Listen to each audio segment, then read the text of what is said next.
Welcome back to Master Gardener, ever evolving into a plant grower, Paul's Perennial Propagation Place. Many hardy perennials await your selection if you want to get something in the ground this season so it can set roots before next spring. You'll find a variety of adapted and native plants here. We begin this visit talking about hemlocks because 3 huge spruce trees were recently taken down in his front yard due to the spruce bark beetle. I do bonsai, and so I dug the hemlocks up 20 years ago to grow in my yard for bonsai, and then I've never dug them up. So they've gotten very nice and thick and huge. Got, I think, 13 if I remember correctly. They were not intended to be very, very tall trees here. So they're I don't know if you've ever seen a big hemlock, but they are 50 to 80 feet tall, and they're huge. They're very thick. Really a bear to dig up. I'm going to wait till they go somewhat dormant and try to move them over. That will free up space in that garden there. My friend seeded some of these. I can show you the little babies. So these are this season's. They will stay this small till next year. Next year they'll put on 2 or 3 times the growth. And then very slowly, these are very slow growing trees. And I'm thrilled I got 9, I think it is. 1, 2, 3, 4, 5, 6, 7, 8, 9, yeah. So we'll see. I know they're going to stay in this for another year or until the spring, and then I will pot them individually. I also have some bristlecones, which I thought would be kind of fun. So these were also seeded this year.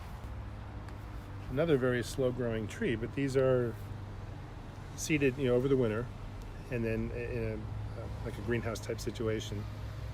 And these are much faster growing than those hemlocks, anyway. But bristlecones are also very slow-growing trees. So I have 9 of these. Got a lot of larches. It's interesting. This is my new regularia area here. And the Virginia, it's going to be. I've got a bunch of bigger pots of Douglas maple. So this is the leaf. It's kind of halfway in between a maple leaf, like the Canadian maple leaf, and a tri-pointed leaf. It gets kind of coppery, has like pinkish, reddish pink veins in the fall. And not a bad grower. I mean, mine I planted, it was like 5 feet tall, and 15 years later it's 15 to 18 feet tall. I mean, they're native of the Southeast, but they live up here. So I know Verna Pratt had one. Debbie's got one gigantic. I mean, that's actually the parent of mine.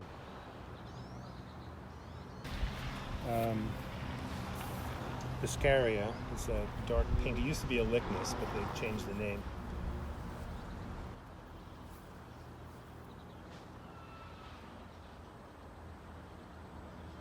Bush clematis here. Got this one, they got a white one. These belong to somebody else, but the clematis here against the house is that blue pepper. This is the Freedom Primula, shooting stars, Johnson's blue geraniums, Chinese rhubarb, non-edible, but just for view. The appeal to it is the red underside. So people put that in the back. This is that dwarf ground cherry. I got a bunch of them over there too. It's just such a cool little tree. Yeah. And this is that philopendula. It was funny when the buds were coming out, they looked so pink, and then they're white. And I was like, I'm telling people it's a white flower, and then also we're looking at it, that looks pink. I'm like, yeah, but it comes out white. Kind of looks like goat's beard in a way. But those are all I have more in the back too still. That's a great little plant. Now, one thing that's nice about leaving all this mess here, like look at this mountain ash. It's got to be 8 feet tall. They're all in pots, but they've escaped. In the fall, I'll probably cut them, and so then next year I'll put an 8-foot ash out for sale, which would be a nice thing. Our ground freezes down to 8 feet. What root system isn't going to freeze? The wind that gets together, and the wind won't bother. Walt Mayer, that guy in Chickaloo, or Sutton, I think he had boxes he built, maybe with 2x12s, and he would just put the pots inside of them. And so the wind wouldn't come hit them because it'd be below the edge of the wind. For those who may not be able to plant all your perennials before the ground freezes, here is Paul's technique for overwintering plants. So what I do over here is I put, I have thousands of pots of plants that winter over, So I put them behind fences for the moose. So I put fences all along the back deck and along the back fence. And the stuff on the deck, or under the deck, we push the snow off the deck and it covers it pretty well. I don't turn them on their side.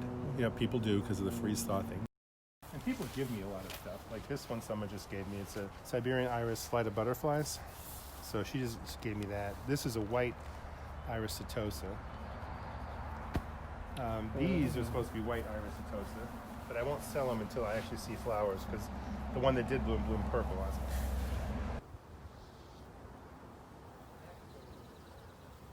You know, and then the blueberry. It's just like stuff that you would actually really see. Nangoonberry. That's our native needle juniper.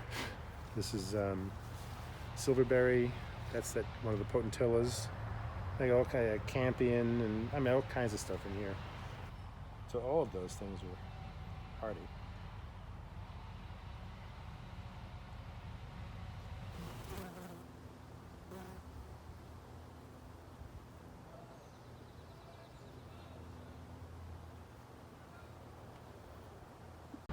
Oh, here's a flower left in that Veronica Schmittiana. It's just one of the most beautiful little rock garden plants. It's a comfrey, that big one.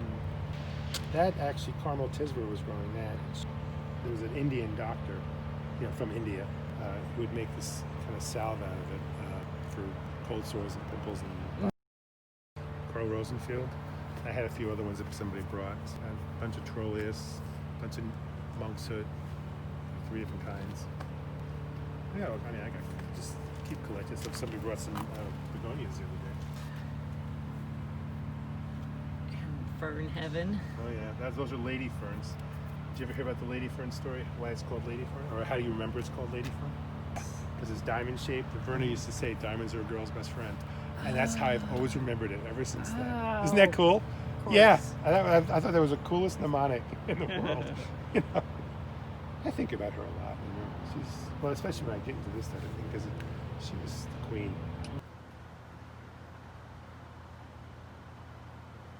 You know, a lot of it I grew, a lot of it people brought because they didn't want to have people at their house. It doesn't bother me because I'm outside.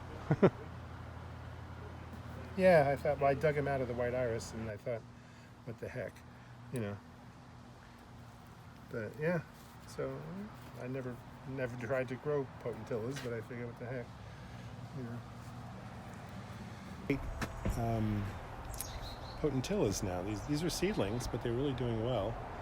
I've got, this is Primula eleator.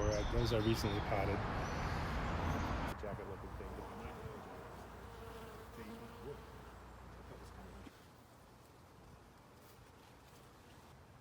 There's Nepeta. A lot of stuff here. Perennial sunflowers. What else? I've got some raspberries somebody brought. I have strawberries, I have red currant, black currant. What else? Got some spireas I didn't used to have. Well, I got some more lilies.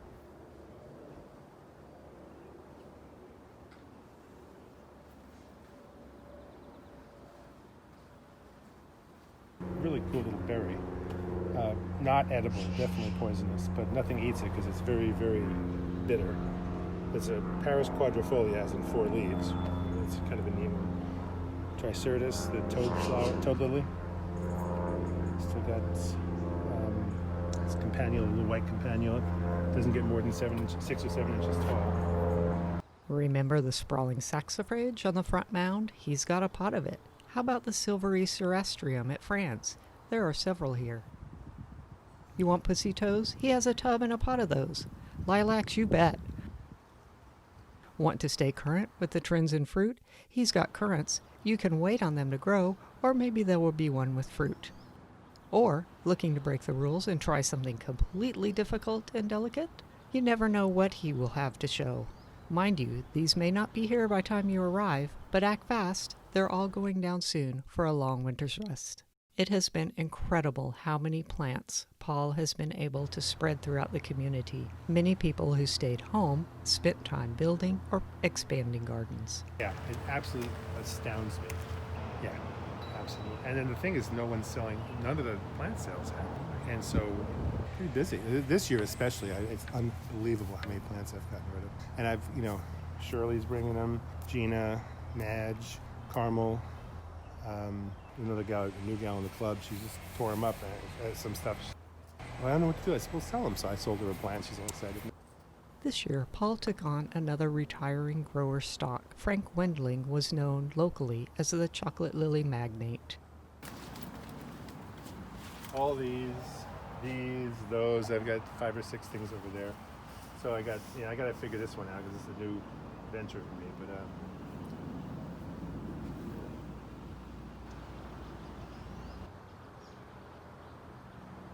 I've got a whole bunch of the Rosa glauca too. That's that pink-leafed rose.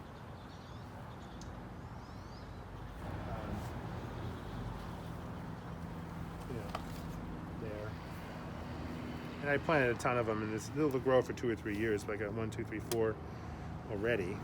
And I got another pot of them here. You can actually tell it's a rose now. Yeah. And this really is grown for foliage more than for the flowers. The flowers are a single petal and they last about 2 to 3 days. It does have a nice rose hip though. But I like these a lot. They do get enormous.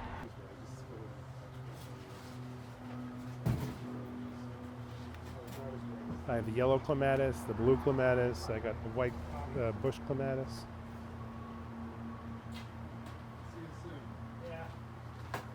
Got a whole bunch of Allium angulosum, which one of the common names is mouse garlic, and garlic chive is another one. So I looked it up to see if it was edible. People were asking me, and I don't like to say yes if I don't know. So I had a lady try it while she was here, much to my chagrin. Grabbed a leaf and ate it. I was like, well, wait. But anyway, she said it was not astounding when she bit it, but afterwards it had a very, very pleasant follow-up taste, which I thought was interesting. Hopefully white shooting stars. I finally potted those up a week ago, which I got to move those out of the sun because those are brand new too. And these ligularias got to come out of the sun. They're probably okay, but they're tender, so I got to move them. I've got native thalictrum, the sparsiflorum, and I've got the regular thalictrum, the big one, and I've got the little teeny tiny ones. This is the sparsiflora. My favorite Isochoroides. These are babies. It's incredibly delicate. Doesn't have really almost any flower. I think that's a good place for it in there. So yeah, it's a variety of stuff people have brought. It. Marsh marigold, that's kind of neat. It's another native. Still have trolliuses. They're all out of bloom, of course. I've got a couple dwarf, a couple of the tall orange.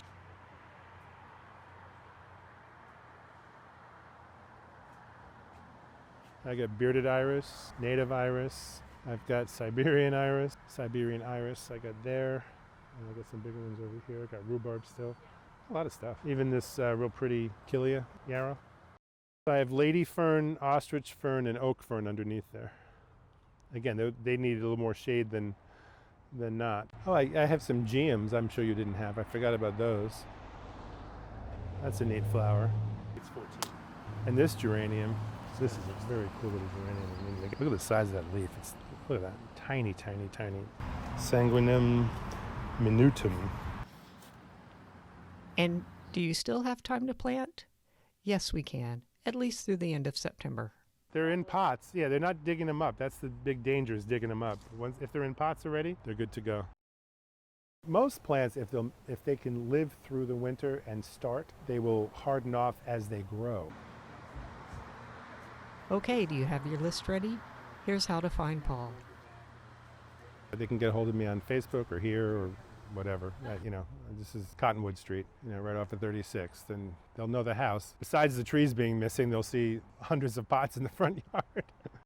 Paul grows most of his offerings. However, he's a member of several other garden clubs, so he helps sell plants propagated by the Rock Garden Society, the Wildflower Garden Club, friends, and others who just can't bear to throw plants away.